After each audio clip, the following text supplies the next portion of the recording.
Chairman मंगो P town हाजी नवाज बरोही ने कहा है कि आने वाले माली साल 2025-26 का बजट यकीनी तौर पर अवामी बजट होगा और उसके साथ साथ मुहर्रम उल हराम में अज़ादारान हुसैन को तमाम तर सहूलियात की फराहमी को हर मुमकिन तरीके से यकीनी बनाया जाएगा। इन ख्यालात का इज़हार चेयरमैन मंगो पी टाउन हाजी नवाज बरोही ने आज अपने दफ्तर में पाकिस्तान पीपल्स पार्टी ज़िला गरबी के information secretary Ali Akbar Kachelo, vice chairman Arif Rana और यूनियन कौंसिल के चेयरमैन वाइस चेयरमैन के तौर दरमियान होने वाले एक इजलास की सदारत करते हुए कही। इस मौके पर चेयरमैन मंगो पी टाउन हाजी नवाज बरोही ने बजट के हवाले से भी मुशावरत की और कहा कि तमाम स्टेक होल्डर से हम मुशावरत करेंगे और इसके बाद अवामी बजट देंगे, इसलिए कि पाकिस्तान पीपल्स पार्टी के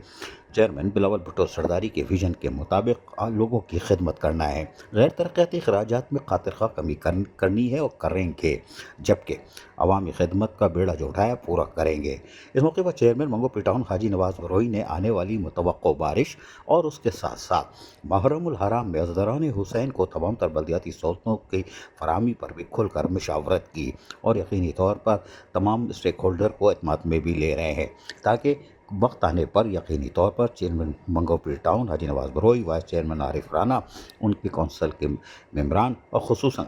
जहाँ पर अपोजिशन लीडर तो हम नहीं कहेंगे लेकिन यहाँ पर सारे भाई हैं और मिलजुल कर मंगो पी टाउन की खिदमत कर रहे हैं, हबीबुल्ला सवाती, उन्होंने भी अपनी मशावरती अमल में भरपूर हिस्सा लिया, इसलिए कि ये भी मंगो पी टाउन के वोटों से आए और मंगो पी टाउन के लोगों को बल्दियाती सहूलतों की फराहमी का अज़म किए हुए हैं। और यही वजह है कि मंगो पी टाउन में जहाँ भाईचारगी अमांगी को फ़रोग़ देने के लिए मुहर्रम उल हराम में काम किए जाएंगे, वहीं पर तमाम कोई अपोजिशन नहीं है, सब मिलजुल कर अवाम की खिदमत करने के लिए अज़म से जज्बे से सरशार हैं और यही वजह है कि आज कामयाबी से इजलास का इनेकाद किया गया। अजीज़ आरिफ, KBS बल्दियाती न्यूज़ कराची। ऐसी ही खूबसूरत वीडियोस फ्यूचर में हासिल करने के लिए रेड बटन पर क्लिक करके और बेल आइकॉन को प्रेस करके हम सबके सब्सक्राइबर बनना मत भूलिए।